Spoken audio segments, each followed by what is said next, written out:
Long before Darth Vader, the Empire, or rigid Jedi Order, the galaxy faced its first true ideological war. Known in Star Wars legends as the Great Hyperspace War, the First Great Jedi Sith War was not a clean clash of good and evil, but a chaotic political conflict shaped by ambition, fear, and human error. More than introducing the Sith to the Republic, it revealed a terrifying truth. Once the Sith emerge, history never moves forward the same way again. A galaxy at peace and a Sith Empire in the shadows. Before the war, the Galactic Republic believed it had entered a stable age. Hyperspace routes expanded, trade flourished. The Jedi Order acted as guardians and diplomats rather than soldiers. War, at least on a galactic scale, felt like a problem of the distant past. What the Republic did not know was that an entire Sith civilization had been growing in isolation. Far beyond known space, the Sith Empire had evolved into a powerful, disciplined society ruled by Dark Lords who combined political authority with mastery of the dark side. This was not a scattered cult or a handful of rogue Force users. It was a structured empire with fleets, armies, noble houses, and a culture built on dominance. The Sith were not waiting to be discovered, but they were waiting for the right moment. That moment arrived not because the Republic found them, but because the Sith found themselves. The death of a Dark Lord and the beginning of chaos. The spark that ignited the First Great Jedi Sith War was not a Republic fleet, a Jedi prophecy, or a border dispute. It was a funeral. When the Dark Lord of the Sith, Marka Ragnos, died around 5000 BBY, the Sith Empire lost the one force holding it together. Fear-backed stability. Ragnos had ruled long enough, and ruthlessly enough, to suppress rival ambitions, forcing powerful Sith Lords to channel their hunger for dominance outward rather than at one another. His presence alone kept the Sith focused, disciplined, and contained. Without him, the illusion of unity shattered almost immediately. The Sith reverted to their most natural condition, ambition disguised as loyalty. Beneath the rituals and oaths, every Sith Lord began calculating opportunity. Power was suddenly available and no one trusted anyone else to wield it responsibly, or permanently. Two figures emerged as the primary contenders for control. Ludo Kresh, rigid and traditional, believed survival depended on secrecy. To him, the Sith Empire's strength came from isolation, from remaining hidden and untouched, while the Republic grew complacent. Naga Sadow, by contrast, saw isolation as decay. He believed the Sith were suffocating their own destiny by hiding from a galaxy that was ripe for conquest. This was not merely a disagreement over tactics. It was a philosophical fracture that would determine whether the Sith remained a shadow or became a storm. Two lost explorers changed galactic history. While the Sith argued over their future, the Republic blundered directly into it. Gav and Jory Darrigan, hyperspace explorers buried under financial ruin, were not chasing glory or history. They were chasing profit. Like many explorers before them, they believed that one undiscovered route could change their fortunes. Instead, their jump through hyperspace delivered them somewhere no Republic citizen was meant to find. Sith space. Their arrival at Korriban, the ancient burial world of the Sith, was catastrophic. This was not just another planet. It was the spiritual heart of Sith civilization, a world soaked in dark side energy, lined with tombs and steeped in symbolism. From the Sith perspective, this was sacrilege.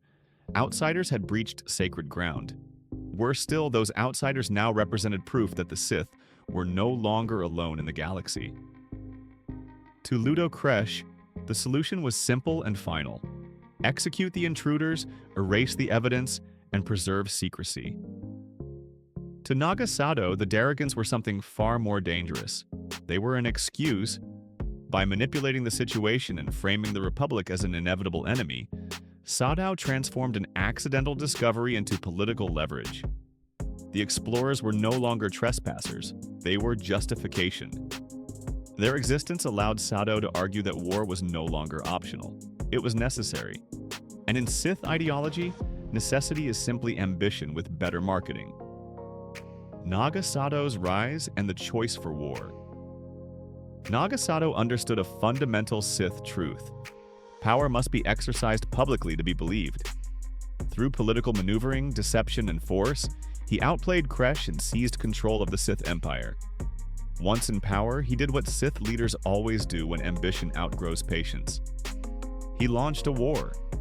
The Sith fleets emerged from hyperspace like a nightmare made real.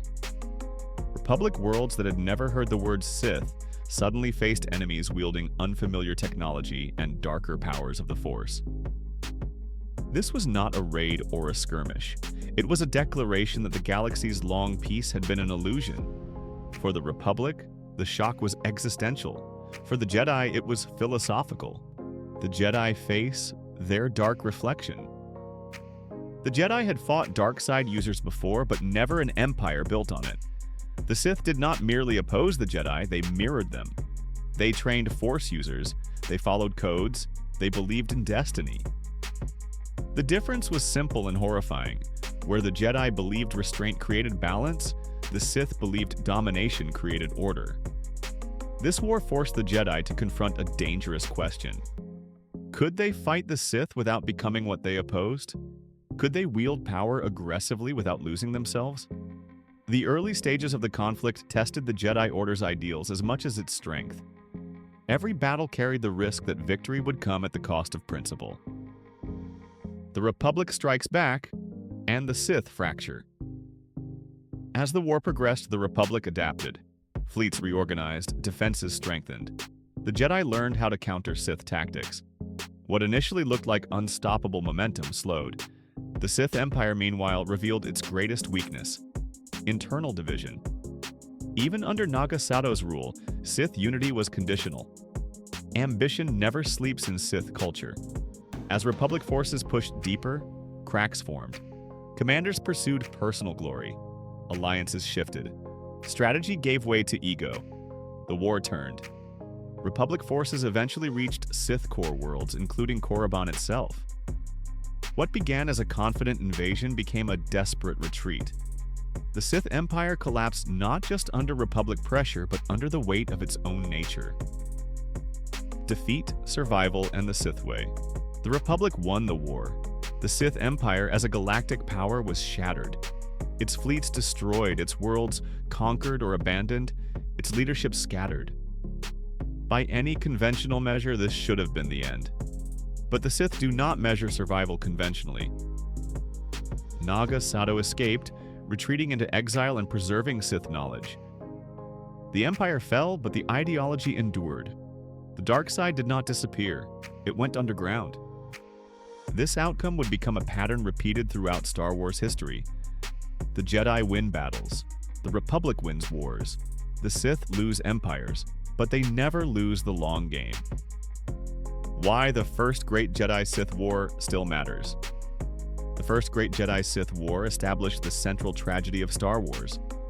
The Sith do not need immediate victory. They only need time. Every conflict plants the seeds of the next.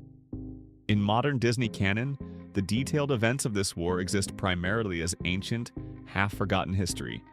The specifics belong to legends, but the idea that ancient wars between Jedi and Sith shaped everything that followed is fully intact.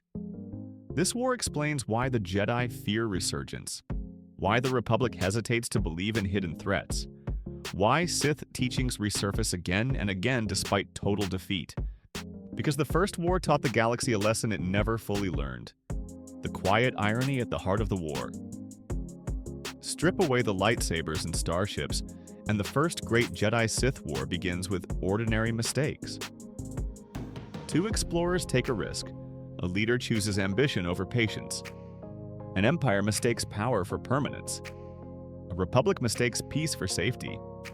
That combination destroys civilizations, and that is why this ancient conflict still feels relevant. It isn't just Star Wars lore, it's a warning wrapped in mythology. The war that never truly ended. The First Great Jedi Sith War ended in victory for the Republic and survival for the Sith. From that moment forward, the galaxy was locked into a cycle it could never escape.